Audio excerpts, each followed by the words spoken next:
Bienvenidos a otro manual para el duelo, un espacio libre, libre para sentir, para llorar e incluso para reír. Un espacio en el que no nos da miedo sentirnos felices después de haber vivido el que alguien especial se haya ido. Yo soy Carolina y aquí contaremos historias de esas que a todos nos pasan, esas que no tienen reglas ni instrucciones, porque para los duelos no hay manual, sino muchas versiones, y aquí te comparto la mía. Mucho escuchamos sobre el testamento de una persona, ese documento en el que consta su última voluntad respecto a sus pertenencias, a su patrimonio y la forma en cómo desde que estaba viva esa persona decidió dividirlo o repartirlo entre las personas que él consideraba eran las adecuadas para que manejaran lo que había logrado materialmente mientras estaba vivo. Pero, ¿qué sabemos realmente sobre la voluntad de una persona? O mejor dicho, ¿sabríamos explicar cuál es su voluntad anticipada?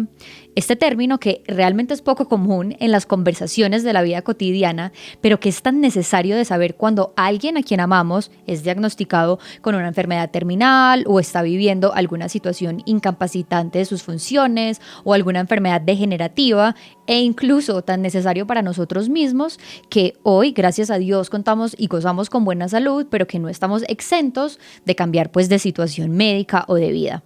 Como su nombre lo indica, la voluntad anticipada es la expresión antes de determinada situación de las decisiones, las intenciones, los deseos y los consentimientos de una persona.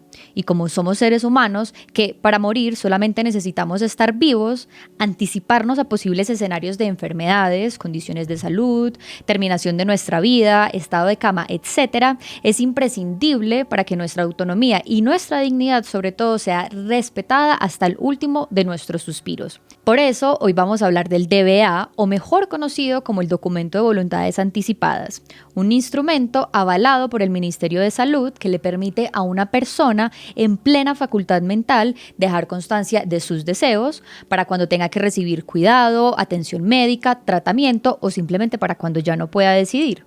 Y para hablar de este tema traje a una invitada que de verdad ustedes no saben la cantidad de cosas de las que tenemos que hablar en este episodio, que se las presento. Ella es Dayana Silva, médica internista de la Clínica Las Américas A1, que está ubicada en Medellín, para quienes no la conocen, y quien desde hace varios años viene hablando de este tema, trabajando en este tema tan importante y guiando a personas en la toma de decisiones al final de la vida. Así que, Dayana, mil y mil gracias por estar acá en este episodio de Otro Manual para el Duelo. Claro, no, mil gracias a ti. Como te decía, este tema pues a mí me apasiona y me apasiona precisamente por esa posibilidad que nos da la vida de poder cumplir nuestras decisiones o nuestras voluntades, incluso en aquellos momentos donde por X o Y motivo no podemos hablar y no podemos expresarlas directamente como estamos acostumbrados a hacerlo. Así es, y bueno, y como también lo decía, tenemos tantas cosas de las que hablar porque es un tema que tiene tanta tela para cortar, y que aún todavía sigue habiendo mucho debate, como ya lo vamos a ver. Así que empecemos por ese inicio. Yo ya medio lo expliqué, pero me encantaría que tú nos definieras qué son esas voluntades anticipadas de una persona. Bueno, las voluntades anticipadas hablan de los diferentes estados médicos en donde uno como persona puede tomar decisiones y usualmente se refieren a momentos críticos de estado de salud. Por ejemplo, entrar a una unidad de cuidado intensivo, recibir una intubación orotraqueal, definir una diálisis, eh, implementar instrumentos como son sondas para alimentación, o finalmente algún otro tipo de cuidado al final de la vida, como puede ser definir un cuidado paliativo, definir una sedación paliativa o un procedimiento como eutanasia. ¿Qué es lo más importante de las voluntades anticipadas? Y que Caro lo dijo muy claro, se realizan en plena capacidad de decisión, ¿cierto? Es un documento que va a reemplazar lo que yo puedo decir porque en ese X o Y motivo yo ya no puedo hablar. Las decisiones médicas siempre se toman acompañados por el paciente y la familia, pero siendo el paciente quien es la persona más importante y quien es que toma sus decisiones sobre su propia vida.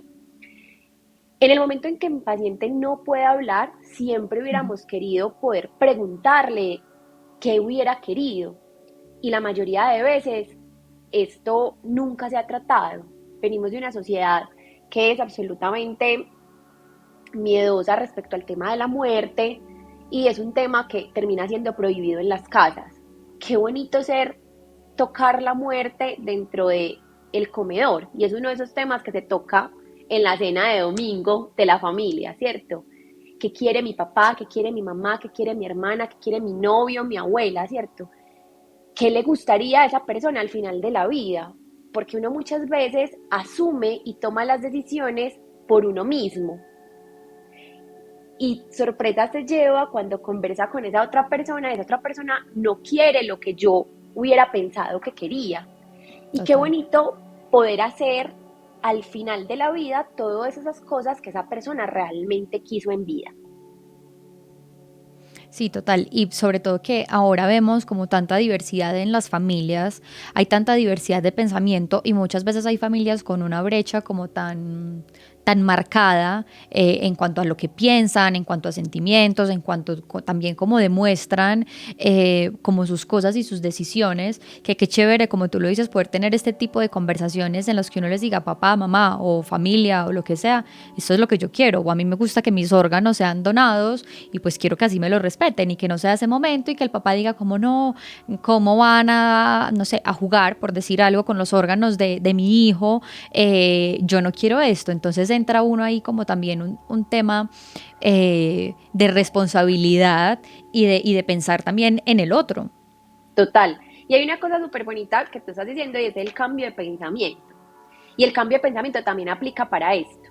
Las voluntades anticipadas no se firman en piedra. Y esto es súper importante porque la gente piensa como entonces yo firmo esto hoy y mañana quiero hacer una cosa diferente, ¿qué pasa? No, las voluntades anticipadas pueden cambiarse todas las veces que uno quiera. Si yo las quiero cambiar 100 veces, 100 veces las puedo cambiar, porque hoy quiero una cosa y mañana quiero otra. O también puede ser en diferentes momentos de la vida. Ujú. Yo estoy casada pero no tengo hijos y probablemente la decisión que tome hoy sería muy diferente si tengo 2 o 3 niños pequeños respecto a mi Claro. vida puntualmente. Entonces, el entorno que uno está viviendo en cada momento, las circunstancias de la vida también hacen que uno pueda cambiar de decisión. Y qué bonito saber que yo puedo cambiar de decisión respecto a lo que quiero al final de la vida, de acuerdo a cómo Sí. me voy enfrentando. Entonces, esto es lo primero. Vean, es un documento de libre, pues que lo tengo que hacer libremente, teniendo claro qué es lo que yo como persona quiero, pero sin sentirme atada a que esa decisión no puede cambiar en el tiempo. Ok. Bueno, entonces ya sabiendo qué son, ¿cómo es el proceso para uno hacerlas? O sea, uno qué tiene que hacer para hacerlas, cómo las hace, cuáles son las maneras que uno tiene como de dar constancia de estas voluntades. Bueno, las voluntades anticipadas, yo vuelvo y repito que son una decisión netamente personal y que se van a utilizar en el momento que una persona no puede dar su opinión. Esto porque es importante y porque es tan reiterativo, porque es lo que hace que puedan ser válidas en el momento en que van a usarse. Los documentos Ok, de voluntades anticipadas son válidas de 3 formas, ¿de acuerdo? El primero es ante un notario, que es la forma, digamos, legal, más amplia y de mayor oficialización, por así decirlo, ok. del documento, donde yo escribo lo que quiero y voy donde el notario a que me firme ese documento y queda un documento notariado. Esa fue inicialmente la forma en la que se podía hacer un documento de voluntad anticipada, pero por muchos motivos en muchas zonas de Colombia no es fácil llegar a una notaría y además genera un costo, ¿de acuerdo? Que Sí. muchas personas no tienen ni la forma ni la condición económica para poder hacerlo, lo que limitaba que los documentos de voluntades anticipadas pudieran acceder solo una parte de la población, ¿de acuerdo? En ese momento el ministerio dice, bueno, hay otras 2 opciones más por las que el paciente puede hacer que su voluntad anticipada sea igual de valedera que frente a un notario. Y esas 2 opciones son la firma de un médico, que no tiene que ser un médico que te conozca de toda la vida. Tú puedes acercarte donde un médico general, especialista, cualquier médico y decirle, señor Pepito Pérez, yo le traigo mi documento de voluntades anticipadas porque quiero que sea valedero y que usted me lo firme. ¿De acuerdo? Y tercero, ante 2 testigos. Listo. Esos 2 testigos se sugiere que sean dos personas que no tienen ningún tipo de conflicto de interés con el paciente, precisamente Ok. para evitar malos entendidos, ¿cierto? Que hay alguien que, porque es un paciente que tiene, no sé, una herencia y entonces alguien está diciendo que es que él firmó ese documento y entonces yo quisiera esa herencia, por X o Y motivo se sugiere que no sea nadie que tenga una relación directa con el paciente. ¿Eso qué Perfecto. significa? Que puede ser el portero y el vecino, sí, puede ser el portero y el vecino. ¿Qué están firmando esas personas? Llámese médico o llámese testigos cuando firman un documento de voluntad anticipada. Están firmando que, por ejemplo, tú, Carolina, es Carolina y que en plena facultad de decisión hizo ese documento que está ahí. Yo solamente estoy diciendo que en la fecha tal yo vi que Carolina hizo eso y que ella sí quería eso. No estoy firmando ni que estoy de acuerdo, ni que estoy en desacuerdo, ni que me parece, ni que no me parece. Simplemente estoy dando aval que esa persona que hizo su documento de voluntad anticipada lo está haciendo en plena capacidad de decisión, ¿cierto? Ok. Ujú. De esas tres formas, el documento es legal, ¿cierto? Es decir, se puede utilizar y decir que ese documento es válido donde se afirma unas condiciones que ese paciente quería en su momento. Pero digamos ese documento, pues, el de la notaría queda ante un notario, ¿sabes?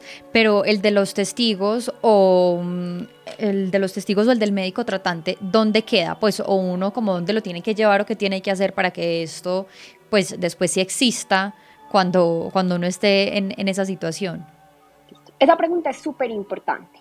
Hoy incluso el de notaría no queda en ninguna parte, ¿cierto? Porque tú Ah, ok. llevas el documento y el notario te lo firma y tú te lo llevas, ¿cierto? Como cuando tú haces autenticar cualquier tipo de documento ante un notario. Ya. Ujú. Esta parte es muy importante porque, como te digo, hoy no existe ningún tipo de reserva donde guardemos los documentos de voluntades anticipadas. Hay tres recomendaciones respecto al tema. Lo primero es que siempre exista copia de tu voluntad anticipada, ¿cierto? Ok. Y que tú elijas quiénes van a ser los guardianes de tu voluntad anticipada.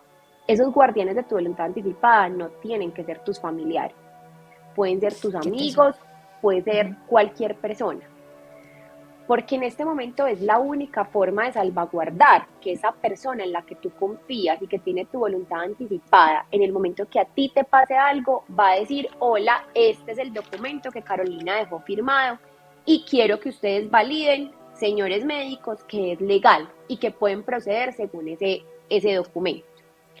Una vez a nosotros nos entregan un documento de voluntad anticipada, el documento va a la parte jurídica del hospital Ok. y la abogada es la que lo revisa y me dice si cumple con criterio o no, no cumple con criterio por X o Y motivo, ¿cierto? Entonces, es de la segunda recomendación. Entonces, primero que haya copia, es decir, que haya más de una persona guardiana de tu voluntad. Dos, Ujú. que sean personas en las que tú confíes completamente y que, pues, estar seguro es muy difícil, pero en la que creas que va a hacer valer esa voluntad. Por Total. eso Ujú. uno no debería dejar esa responsabilidad a una sola persona, sino que hayan dos, tres personas que eventualmente van a mostrar esa voluntad. Y tercero, si tú tienes un médico en el que vas constantemente, es tu médico de cabecera, al que tú ves recurrentemente, es importante que dentro de la historia clínica quede un registro donde dice Carolina, quien es mi paciente, tiene un documento de voluntades anticipadas firmado de la fecha tal y quien es su guardián es, no sé, su hermano Juan, ¿de acuerdo? Ok, ok. ¿Eso de qué me sirve en la historia clínica? De que si, por ejemplo, yo que trabajo en un hospital grande, si yo mañana no estoy, pero hay algún compañero que revisa la historia clínica, puede decir, Puede ver venga, eso. llamen a Juan, que Juan tiene un documento de voluntades anticipadas en el que expresa cosas importantes de Carolina que deberíamos saberlas. Total. ¿Listo? Ahí vemos un primer paso importante, creo yo, y como lo decíamos al principio, es un debate que todavía está abierto y un tema que todavía está abierto y que le faltan, por supuesto, muchas cosas, y es tiene que haber una manera, o como Estado también se debe buscar una manera en que las voluntades anticipadas puedan tener como otro respaldo más allá de si uno lo dejó en la historia clínica o si uno se lo dio a alguien, porque no está exento uno. Imagínate tú en el caso de pronto que tengas tres guardianes y no sé, estabas con esos tres guardianes en el Se carro en el que te accidentaste accidentaron. y no puedas, exacto, y no puedes decidir, entonces te quedaste sin guardianes, entonces tienes que esperar a que alguien se meta a tu computador y vea una carpeta que diga esta es mi voluntad, por decirlo así. Total, el tema es muy complejo, Caro, porque sobre todo en los temas de información clínico, pues lo ideal sería que tú pudieras llegar a cualquier parte del país y todo el mundo tuviera tu historia clínica, ¿cierto? Es decir, Sí. existiera un sistema único de historia clínica. Pero desafortunadamente hoy no funciona y cada historia clínica es parte de una institución. Es decir, si yo soy Sura EPS y consulto en Sura y voy a las Ujú. Américas a que me atiendan, las Américas no tiene cómo valorar la historia clínica que está en Sura si tú no me la llevas, ¿cierto?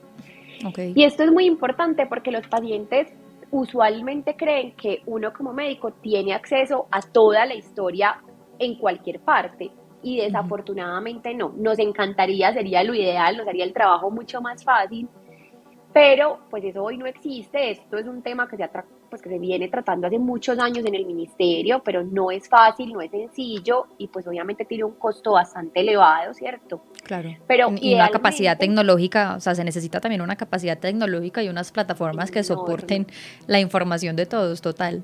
enorme, pero idealmente sería que en ese tipo de documentos, pues en ese tipo de historias clínicas globales, tú puedas tener como una marcación, por así Un decirlo. Este apartadito. paciente cuenta con voluntades anticipadas que están guardadas en tal parte.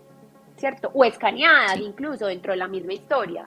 Sería sí, total. maravilloso, Porque hacen parte, porque finalmente involucran al médico. total. Es una decisión netamente médica.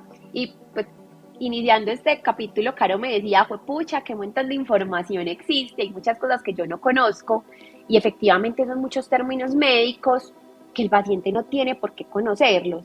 Por eso, una de mis grandes recomendaciones siempre es hacerlo con la mayor información disponible.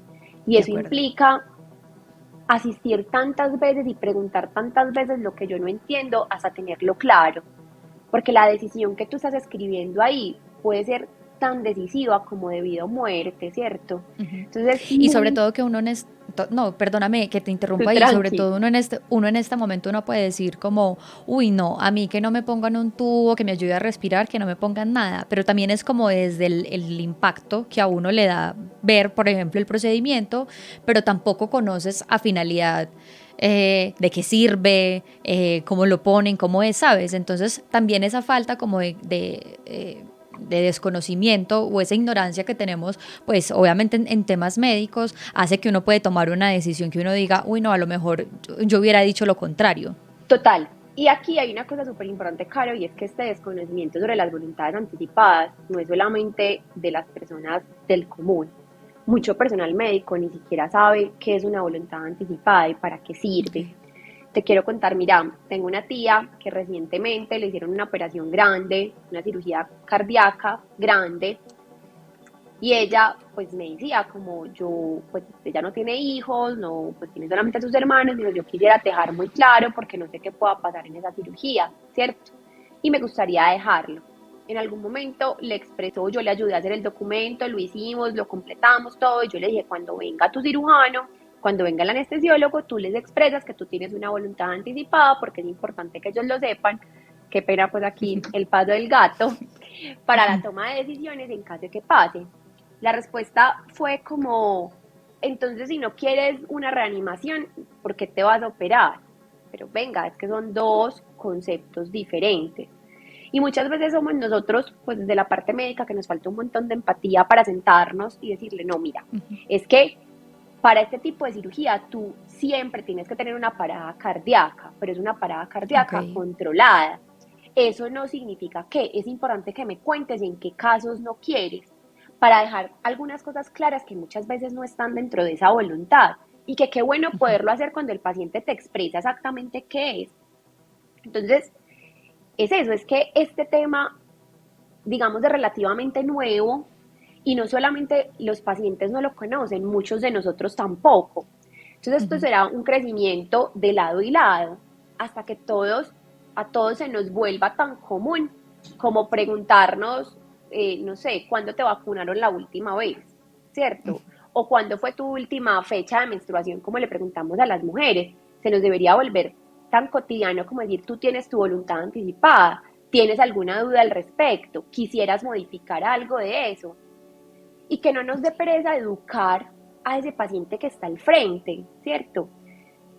Porque, por ejemplo, los términos pueden ser súper confusos respecto Sí. a lo que es un cuidado paliativo, que es una sedación paliativa y que es una eutanasia. Son tres formas diferentes del manejo al final de la vida que son completamente diferentes, pero que el paciente no tiene por qué saber la diferencia entre ellos.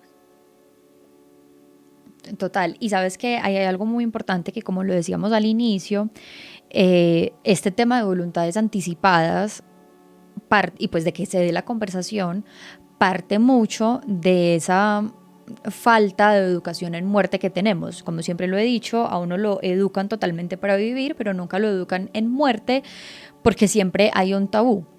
Total.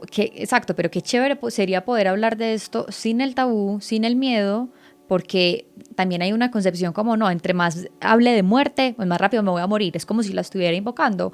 Y esa no es la realidad es que, como yo siempre lo digo, o sea, nosotros vivimos al límite de la muerte, o sea, estamos más cerquita de morir que de vivir, esa es la realidad, porque todo lo que nos rodea puede ser absolutamente algo que nos puede matar, por así decirlo.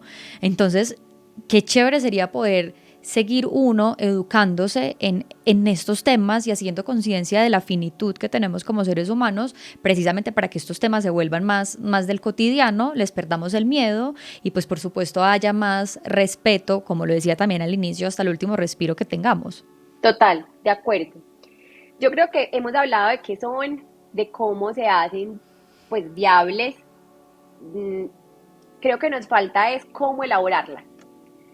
Y creo que Total. aquí, de que me vas a preguntar No, algo. no, que para allá iba, o sea, porque sí, ya, yo iba como en el paso a paso, porque ahorita yo dije, nunca ni siquiera me he preguntado como que quiero, o sea, yo sí siempre he dicho, tengo muy claro las cosas que quiero, por ejemplo, para mi funeral, y es que no lo quiero, pero nunca me he preguntado para esos momentos, porque uno siempre como que se sueña la muerte sin dolor, que no me pase nada, que me quede dormida, ya de vejez, ya de años, entonces todo este tema, como que cuando empecé a estudiarlo para el podcast, fue como que se me abrió un nuevo mundo. Entonces, necesito literal que me expliques cómo las puede hacer uno, porque además me puse a buscar en el Ministerio de Salud y hay como en el documento que ellos presentan, como en el formato, me gustó mucho que está dividido como en unos apartados, que me gustaría que expliques, que están como los del cuidado de la vida, perdón, los de cuidados al final de la vida, lo de donación de órganos y tejidos. Entonces me gustaría que tú nos expliques cómo hacerlo y por supuesto como cada uno de estos ítems.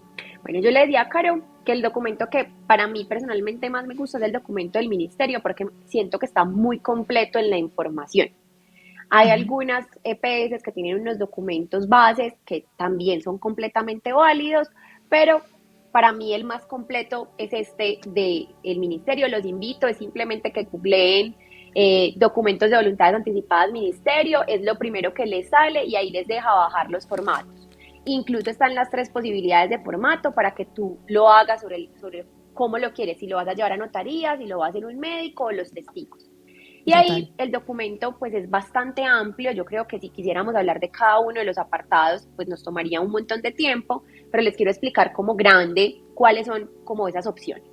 Hay un apartado que les va a hablar de lo que es cuidado crítico, del ingreso o no a unidades de altas dependencias. Respecto a eso, intubación y dependencia de un ventilador, alimentación, digámoslo, por así decirlo, artificial a través de un tubo que podría ser boca, nariz o incluso parenteral, que es por vena. Ok. Hay un apartado que habla de diálisis, ¿cierto? Que es aquella terapia de reemplazo renal cuando los riñones dejan de funcionar, ¿cierto?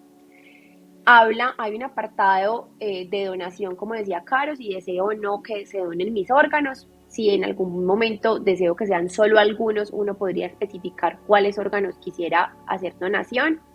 Colombia es un país que por ley deberíamos ser donantes todos, pero aún por respeto a las familias, a los acompañantes, aún se pregunta y respetamos la decisión familiar si no, pues, si no quieren ser donantes, ¿cierto? Pero pues alzamos mucho la mano, la donación de órganos es bastante importante y sería muy importante que cada uno pues diga si lo desea o no lo desea, ¿cierto? Hay un apartado respecto a cuidado paliativo, sedación paliativa y eutanasia.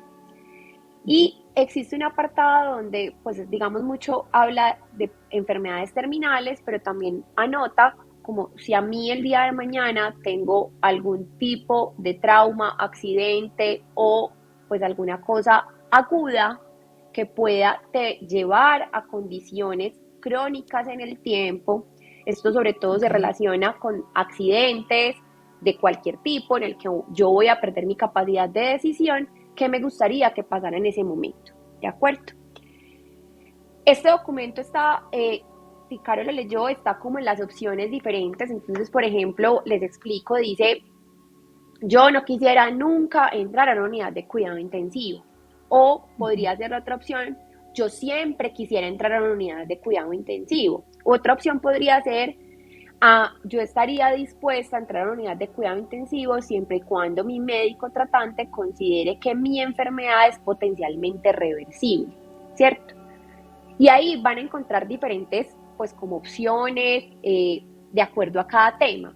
¿Cuál es la Que eso fue invitación? lo que me encantó, eso fue lo que me encantó de ese documento del ministerio y es que vienen con los anexos. Entonces, claro, porque uno en este momento, yo no te sabría, o sea, yo te sabría decir lo mínimo, si me da una enfermedad, si tengo un accidente y si me tienen que reanimar, por decirlo así. Pero los anexos son tan completos que, como tú lo decías, tienen como estos casos y son muy amplios, tanto para si es un sí quiero o un no quiero. Entonces, eso me parece muy, muy chévere. Y otra cosa que me pareció muy, muy bacana y es cómo también puedes dejar una constancia o un deseo anticipado desde tu parte religiosa. Entonces, desde el acompañamiento espiritual que quieres recibir o sí, o como que si estás en un momento de agonía, qué apoyo emocional te Emocional. gustaría recibir, ajá, desde qué religión, desde qué rito. Y eso me parece también súper guau porque no solo es el respeto desde lo que médicamente quieres, sino que también considera mucho tu parte emocional y espiritual.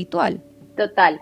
Y deja abiertas un par de cosas importantes, es si al llegar a presentarse una situación diferente a las posiblemente mencionadas, porque muchas veces uno no alcanza a abarcar todo lo que quisiera, Total. yo quisiera que X persona tomara mis decisiones. Y eso es súper importante y es súper bonito porque cuando no tenemos voluntades anticipadas, usualmente la persona a tomar las decisiones va a ser la que esté en primer grado de consanguinidad, ¿cierto? O pues como el familiar más cercano, el esposo, los hijos, los papás, ¿cierto? Los hermanos, dependiendo de cuál sea el caso.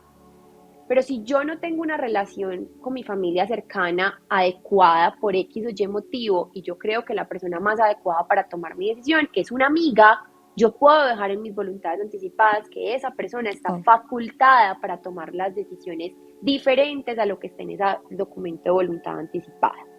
Eso es Wow. completamente importante por lo mismo que les estoy explicando. Y lo segundo es que también dice como quién debe ser o quiénes son las personas que están custodiando tu voluntad anticipada por si llegara a pasar alguna cosa. Y creo que como da tanta información, digamos que la recomendación más importante es, venga, hagas un primer acercamiento, lea el documento, conózcalo, qué bonito es que usted empiece a enfrentarse con otras cosas, como decía Caro, yo nunca las he pensado, y no significa que se tiene que sentar a llenarlo hoy.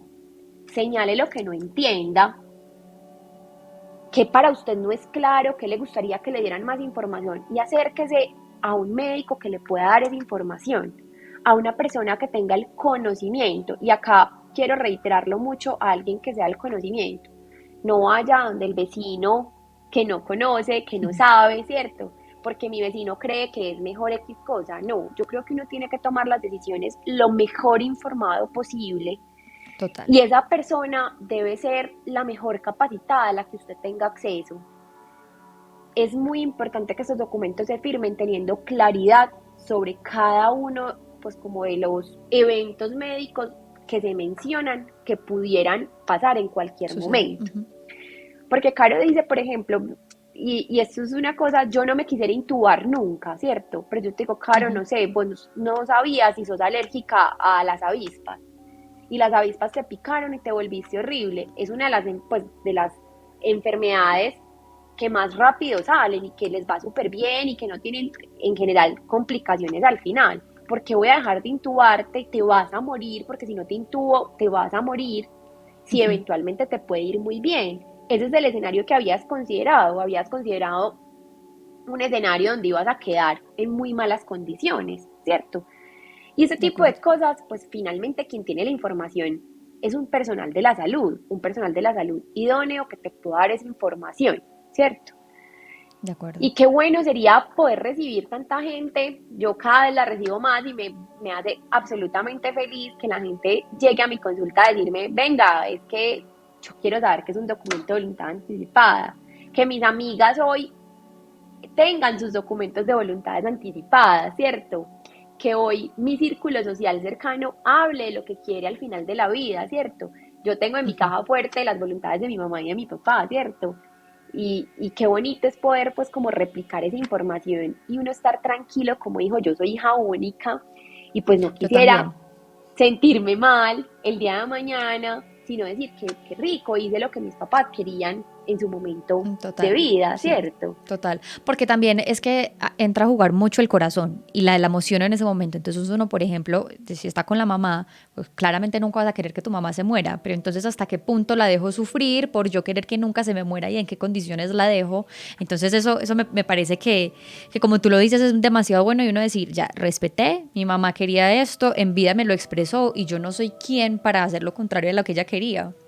Eso, y pues al final de la vida mi consejo siempre, siempre, siempre, siempre para los familiares es lo que acabaste de decir, es, venga, la respuesta no me la dé Carolina como Carolina, dámela cuando tú te pones en la posición de esa otra persona. Si tú estuvieras ahí acostado en esas condiciones, tú qué quisieras. Y en ese tú Ujú. que quisieras, qué bueno poder sacar este documento y decir, no, es que no es lo que yo quiera, es lo que mi mamá sí quería. Y mira, está De acá. acuerdo, Pero si no de lo acuerdo. tengo, siempre, siempre ponernos en la posición de otra persona. El ser humano es egoísta de nacimiento.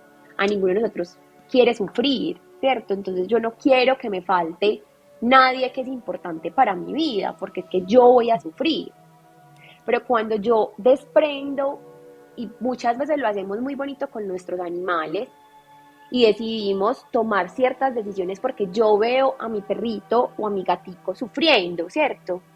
Y a veces Ujú. se nos hace un poquito más fácil de tomarlas con la mascota y mi invitación siempre es, venga, llévese ese sentimiento que usted tiene a su mascota también a su familiar. Intente separar un poquito ese egoísmo que tenemos en el sentimiento para poder ponernos en la posición de esa otra persona y tomar las mejores decisiones posibles, siempre pensando en esa otra persona y no en mí. De acuerdo, total.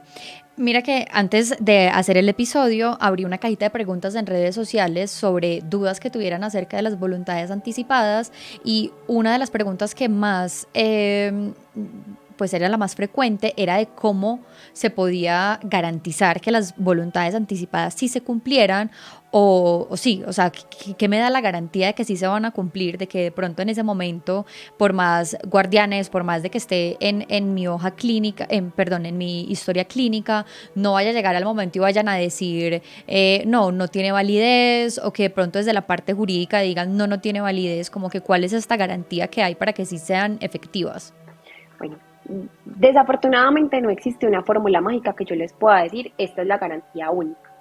Ok. Y yo creo que acá es devolvernos unos buenos guardianes que se presenten, hacerla de la mejor forma para que de entrada tenga una validez legal por alguna de las tres formas que dijimos, ¿cierto? Ujú. En algún momento se habló que uno podría dejar un video, pero realmente cada vez es menos válido o realmente legalmente no lo es. Uno podría considerarlo en ciertos aspectos, pero es bastante complejo. Entonces la invitación es a Ok. que se hagan por alguna de las tres vías que dijimos, ¿cierto? Que tengan unos Ujú. muy buenos guardianes, que es lo más importante de todo, ¿cierto? Y yo creo que aquí entra la parte de nosotros, de aprender a respetar que existen documentos de voluntades anticipadas y que una vez nos Ujú. lleguen, Así no estemos de acuerdo médicamente con la decisión que esa persona tomó, aprender a respetar a esa otra persona en la toma de decisiones. Nosotros fuimos criados en un modelo médico muy paternalista. Eso significa que en los modelos paternalistas es el médico quien toma las decisiones siempre, ¿cierto? Ujú. Y cada vez, pues estamos hablando de unos modelos de atención mucho, donde se incluye mucho más el paciente y donde se permite esa autonomía de ese paciente, así yo no esté de acuerdo con esa decisión que él está tomando. Y es tan básico como, yo siempre hago este ejemplo, hay que trasplantarte porque tu riñón dejó de funcionar. Y yo te digo, yo no me quiero trasplantar, pero si no te vas a trasplantar, te vas a morir. Listo, sí, yo tengo eso claro. ¿Qué es lo importante? Que el paciente tenga claro qué pasa si no se hace X o Y tratamiento. O sencillo, Carolina, no puedes quedar en embarazo y te tenés que tomar unas anticonceptivas. Yo no me las quiero tomar y quiero quedar en embarazo. Pero es que eso tiene riesgo de que puedas, no sé, complicarte. Yo quiero asumir el Ujú. riesgo. Perfecto. O sea, yo no estoy de Ya. acuerdo como médica, pero entonces yo tengo que explicarte cuál es el riesgo, cuáles son los beneficios, cuáles son las posibilidades. Y eso sí, con la mejor información posible, tú tomas las decisiones que quieras y yo tengo que aprender a respetar esa decisión. Y Total. tengo que dejar de pensar que yo soy quien está ahí, que tengo que tomar la decisión por esa otra persona. Sí, de acuerdo, pero es lo que tú decías que creo que es la gran clave de este tema de voluntades anticipadas y es hacerlo todo y tomar las mejores decisiones que uno considere posibles con la mayor cantidad de información y de data disponible, lo mejor dateado que uno Total. pueda llegar hasta ese momento. Tú has tocado unos términos súper importantes y sobre todo muy álgidos como lo son eutanasia y cuidados paliativos y me gustaría precisamente que en esta parte del episodio hiciéramos como esa diferenciación de esos términos y sobre todo en cuanto a eutanasia, que como lo hemos dicho ya se habrán dado cuenta y como lo hablábamos también detrás de cámaras, detrás del episodio, en estos términos, no importa si tú estás en contra o estás a favor de una eutanasia o de unos cuidados paliativos, lo importante es tener la información y no entrar a un debate simplemente desde una concepción como ignorante, por decirlo así, sino que con todas las herramientas y con toda la información que tienes disponible, tú digas, no estoy de acuerdo y estas son mis razones y sé de lo que estoy hablando, ¿sí? Entonces me gustaría que hiciéramos como esa diferenciación en esos términos. Eso es súper importante. Entonces, los cuidados paliativos son cuidados que se dan, como su nombre lo indica, para paliar. Paliar significa tratar, Ok. controlar unos síntomas de una enfermedad. Y no necesariamente significa que el paciente está en una condición de muerte, ¿sí?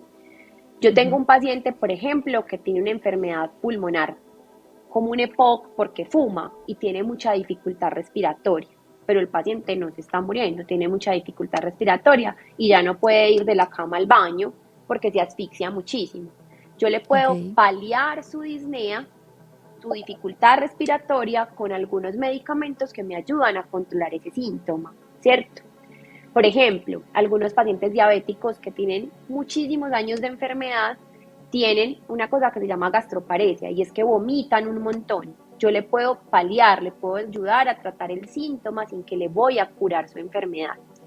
Y acá entonces empieza a ver la primera cosa. Yo estoy paliando cuando yo no puedo tratar o erradicar completamente el síntoma del paciente, porque tiene Ok. una enfermedad avanzada, porque tiene alguna otra condición que hace que el síntoma no vaya a quitarse completamente.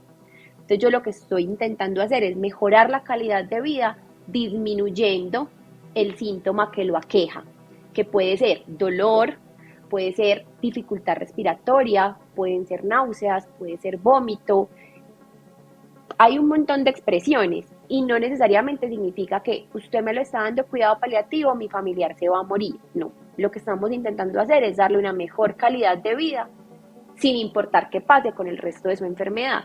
¿De acuerdo? De ¿Qué acuerdo. es lo que Ujú. pasa? Que la mayoría de las enfermedades que empezamos a paliar son enfermedades crónicas, ¿cierto? Que no necesariamente significa que el paciente va a fallecer mañana ni en un mes, pero que sí indudablemente es una enfermedad que va a seguir deteriorando al paciente y que en algún momento podría llegar a fallecer por ella, ¿cierto? Esto es un cuidado paliativo y existe para enfermedades oncológicas, es decir, para enfermedades relacionadas con cáncer y para enfermedades no relacionadas con cáncer, ¿cierto? Como son insuficiencias cardíacas, como son enfermedades neurológicas, enfermedades pulmonares, que van a llevar al paciente finalmente pues, a un fallecimiento, pero que no son cáncer, ¿de acuerdo? Porque mucho del otro es que relacionamos paliativo netamente con cáncer y no significa que son igual lo uno al otro. Uh-huh. Las sedaciones paliativas son medicamentos que se ponen en un estado al final de la vida. Este es un paciente que estamos previendo que va a fallecer en los próximos días, ¿cierto? Y que tenemos es algo muy inminente. Es algo mucho más inminente. Y que estamos viendo que hay un síntoma que empieza a ser refractario, es decir, que no logramos controlarlo adecuadamente a pesar de varios medicamentos. Y pueden ser diferentes síntomas, puede ser el dolor, puede ser las náuseas, puede ser el delirio, que son pacientes que se agitan y tú les pones medicamentos y siguen agitados todo el tiempo, ¿cierto?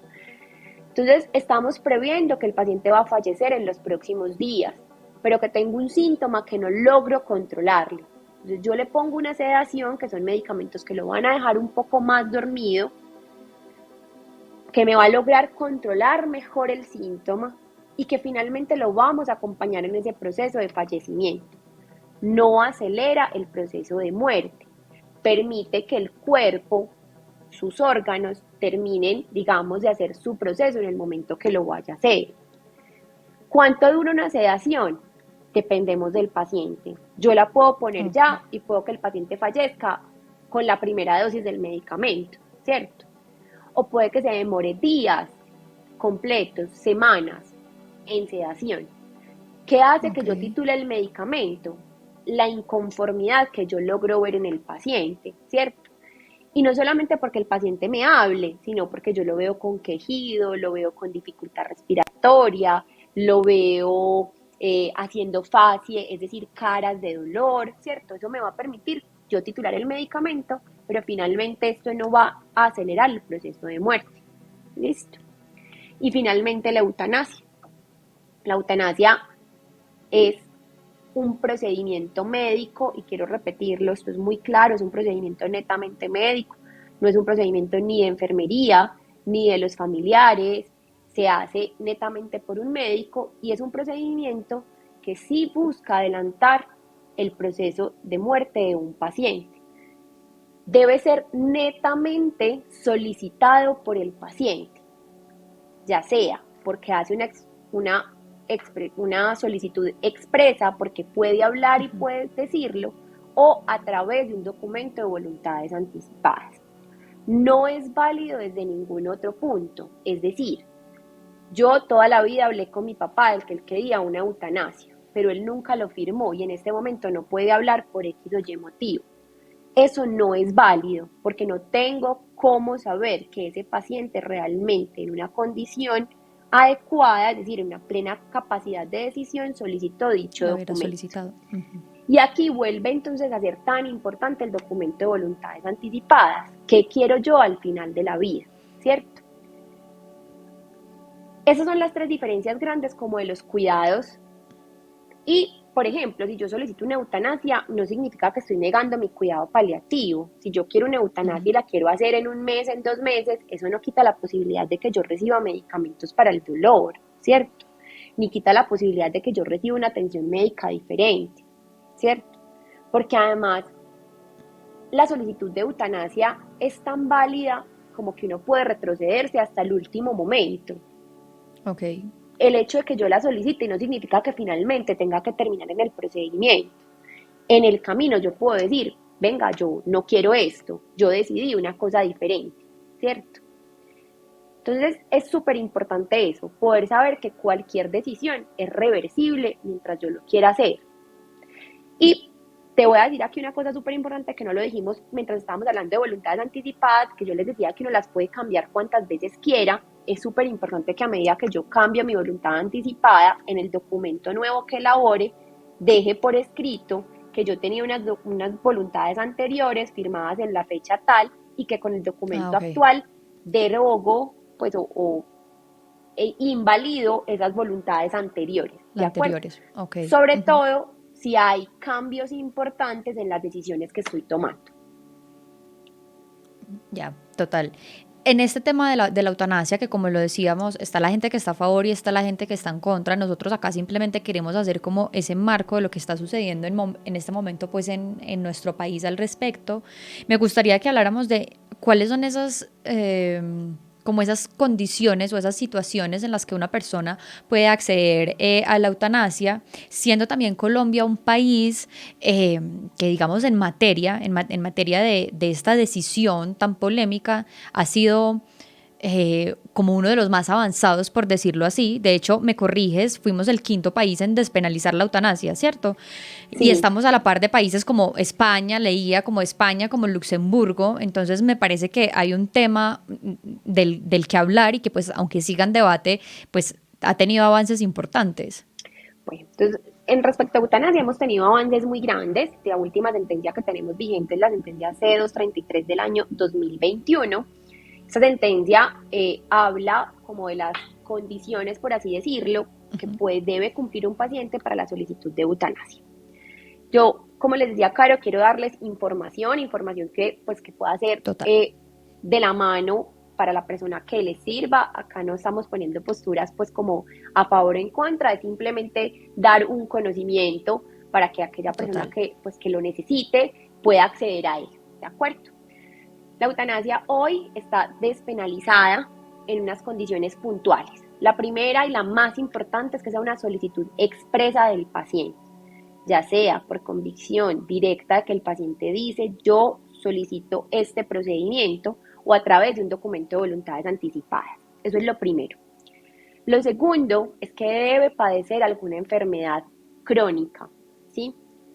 No necesariamente en estado terminal. Que eso es uno de los cambios porque antes sí era enfermedad terminal, ¿cierto? Incluso inicialmente era solo enfermedades oncológicas. Ahora Ok. ingresan todas las enfermedades crónicas y no necesariamente terminales porque en la sentencia anterior hablaban de una posibilidad, una previsión de fallecimiento en los próximos 6 meses.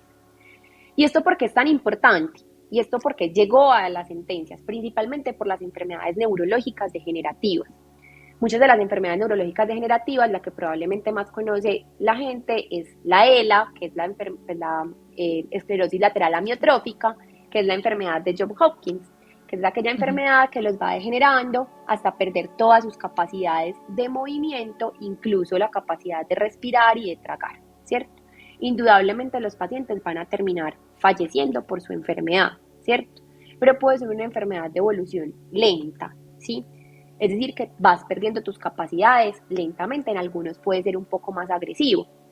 Y yo pudiera tomar la decisión de no esperar ese deterioro y solicitar un procedimiento eutanásico previo a eso, ¿cierto? Entonces cumplen con la condición de enfermedad crónica que finalmente va a llevar al fallecimiento por su enfermedad, pero que no necesariamente está en un estado de terminalidad, ¿de acuerdo? Ok. Es Ujú. decir, enfermedad crónica que finalmente va a llevar al fallecimiento del paciente y no necesariamente necesita estar en un estado de terminalidad.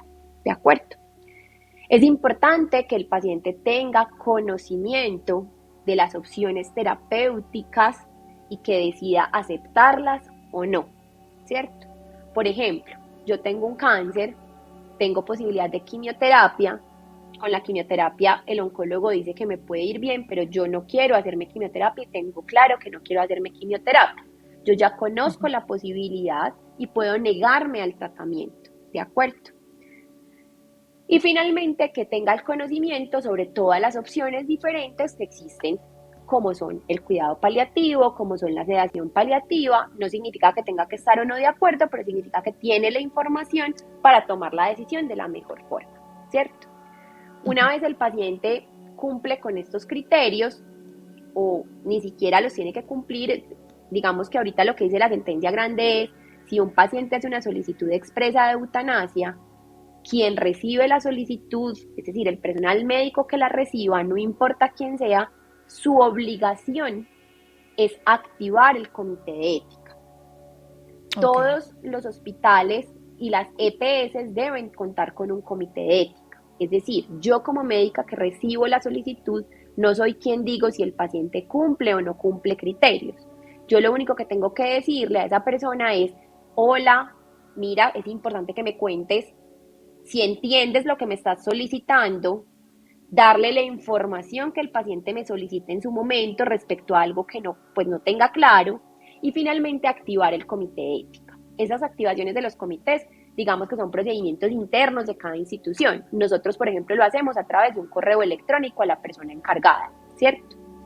Los comités de éticas, pues te cuento como un poquito cómo funcionan. Son 3 personas, un abogado, que va a verificar que la persona está tomando la decisión en adecuada, pues en su plena capacidad de decisión, o de verificar el documento de voluntades anticipadas si se está haciendo a través de este. Un médico especialista en la enfermedad del paciente o el especialista de base, me explico. Si es una enfermedad oncológica, el oncólogo o el hematólogo. Si es una enfermedad Ok. de los pulmones o el corazón, puede ser el cardiólogo o el neumólogo, pero podría ser también el médico internista, ¿de acuerdo? Y un psiquiatra. Estas 2 personas que asisten al comité de ética médicas no deben tener contacto con el paciente para Ok. tomar la decisión de la forma más objetiva posible. Tienen acceso a la historia clínica, pero no tienen acceso directo al paciente, ¿de acuerdo? Es decir, que si yo soy la tratante de mi paciente me solicita la eutanasia, yo levanto la mano, hago la notificación al comité y otro internista u otro especialista asiste al comité de ese paciente para dar finalmente la decisión. Es muy Ok. importante pues como aclarar que es un procedimiento pues gratuito, es decir, lo paga la EPS del paciente a la institución que haga el procedimiento, es decir, el paciente no tiene por qué pagar absolutamente nada por el mismo. Una vez el paciente hace la solicitud, yo tengo que hacer la activación directa del comité y el comité tiene 10 días calendario para dar respuesta a esa solicitud.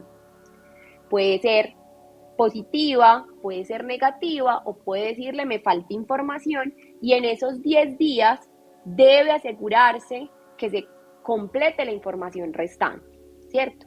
Por ejemplo, el comité puede decir que no tiene claro cuál es el estado clínico del paciente, pues entonces debe solicitar la valoración pertinente del especialista que se necesite, que llegue la valoración del especialista y poder completar pues como el comité.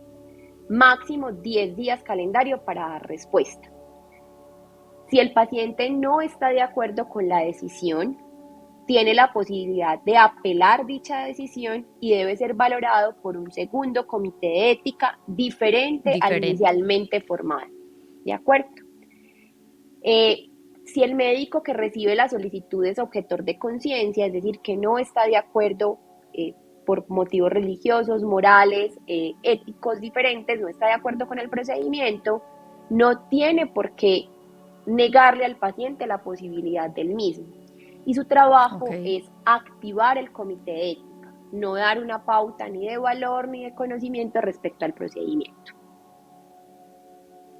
Wow. Esto es de verdad un mundo. O sea, detrás de eso uno dice, ay, sí, tan fácil quiero pedir o no, no estoy a favor o estoy en contra.